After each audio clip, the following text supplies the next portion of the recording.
এরা আমরা বহুত জ্বালাইছে এবারে খবর আছে এরার ভাই চলুন এটা আইবো কুবা সাত রাবাল অ্যালবাম ভাই এগুলো যদি না পাই তাকে ঘর বাড়ি রাখতাম না, আগুন লাগাই পুড়িয়ালাম লোকমানে খুব জ্বালাইছে এবার এটা ধর ধর এবার ধর এ লোকমান্য করে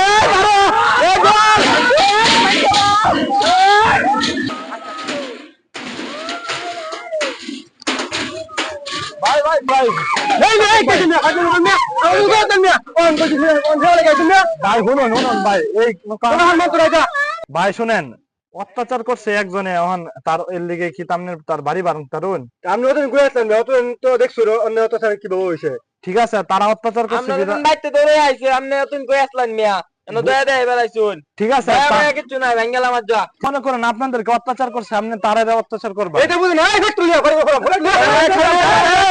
কারণ কারণ এই কারণ কারণ ভাই ভাই শুনুন শুনুন শুনুন ভাই ভাই ভাই বুঝি না ভাই শুনুন ভাই ভাই ভাই শুনুন শুনুন ভাই, আমনে ভাই যে বাড়ি ঘর বাংলা তো ভাই আপনারা প্রতিশোধ কিচ্ছু হইতো না।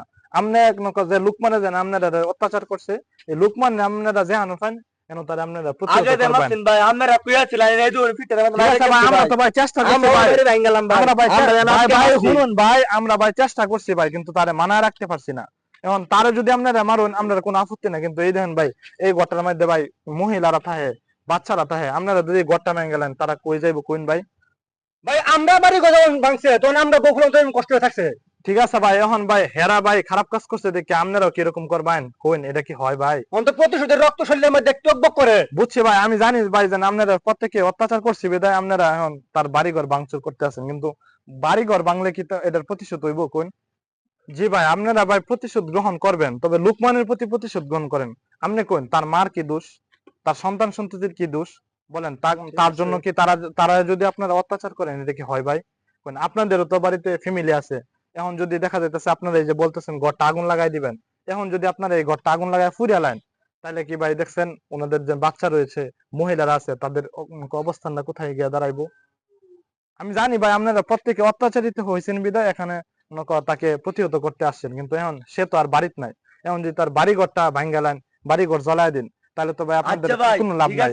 আমরা কথা রাখলাম উপেন্দ্র ফালে আর মাইরাম জীবনে এবার হেরাতে তাই না ঠিক আছে ভাই, আমি ওইটার ব্যাপারে কোনো কিছু বলতে চাই না। আপনাদেরকে যেহেতু সে অত্যাচার করছে আপনারা তারা ফাইলে যেটা মূল্য এটা করেন, এই ব্যাপারে আমার কোনো কথা নাই। কিন্তু কথা হলো যে আপনারা ভাই অনুরোধ যেন আপনারা যাদেরকে অত্যাচার করছে আপনারা এটার বিনিময়ে আপনারা যদি মাফ করে দিতে পারেন এটা কিন্তু অনেক ভালো।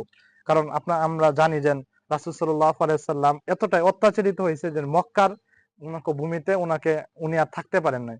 এই কাফেরদের জ্বালায় উনি নিজ মাতৃভূমি ত্যাগ করে মদিনায় চলে গেছে, কিন্তু যখন তিনি মক্কা বিজয় করছে তখন তিনি এক বাক্যে সকলকে মাফ করে দিয়েছে। আমরা তো সেই নবীর উম্মত, তো সেই হিসাবে আমরা চেষ্টা করবো যেন আমাদেরকে অত্যাচার করছে এটার ধৈর্য ধারণ আমরা ধরছি, মরার আগ পর্যন্ত যদি ধৈর্য ধারণ করে থাকতে পারি আর তাদেরকে যদি আমরা মাফ করে দিই তাহলে আল্লাহ তাআলা খুশি হবে, ফলে আমি পরকালে এটার প্রতিদান পাবো।